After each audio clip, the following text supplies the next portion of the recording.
আমাদের কর্মজীবনে সফল হওয়ার জন্য আমাদের রাতে ঘুমানো, সুষম খাবার খাওয়া এবং সামাজিক যোগাযোগ বৃদ্ধি করা প্রয়োজন। আপনি যদি একটি ক্ষেত্রকে অবহেলা করেন তবে আপনি আপনার জীবন পরিবর্তন করতে পারবেন না, কারণ এটি গুরুত্বহীন বলে মনে হয়।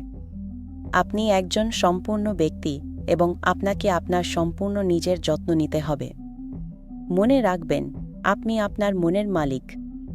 পুরো ব্যক্তি পদ্ধতির বর্ণনা অনুসারে নিজেকে মনে করিয়ে দেওয়া গুরুত্বপূর্ণ যে আপনি নিয়ন্ত্রণে আছেন। আপনার কি চিন্তা করা উচিত বা কি করা উচিত নয় তা অন্য কেউ আপনাকে ভালোভাবে বলবে না, তাই কাজটি করা আপনার উপর নির্ভর করে। কখনো কখনো আপনার অবাঞ্ছিত চিন্তাগুলিকে চ্যালেঞ্জ করা এবং সেগুলিকে তাড়িয়ে দেওয়ার জন্য প্রয়োজনীয় কঠোর পরিশ্রম করা কঠিন হতে পারে, কিন্তু সাহসী হওয়া এবং নেতিবাচক চিন্তাভাবনার সাথে মোকাবিলা করা ভবিষ্যতে স্বাস্থ্যকর আরও ইতিবাচক চিন্তার জন্য জায়গা করে দেবে। আপনি সিদ্ধান্ত নিন আপনার মনে কোন চিন্তা আসে এবং আপনি কিভাবে তাদের সাথে যোগাযোগ করেন।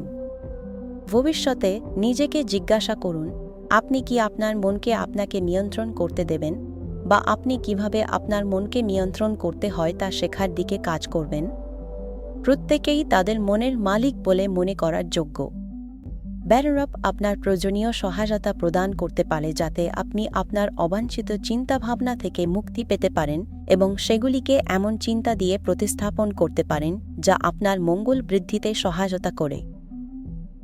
দেখার জন্য আপনাকে ধন্যবাদ। আপনি যদি এই ভিডিওটিকে সহায়ক বলে মনে করেন তবে নিচে লাইক, সাবস্ক্রাইব এবং মন্তব্য করতে ভুলবেন না। আমরা আপনার কাছ থেকে শুনতে ভালোবাসি এবং আপনার সমর্থন আমাদের জন্য বিশ্বের মানে।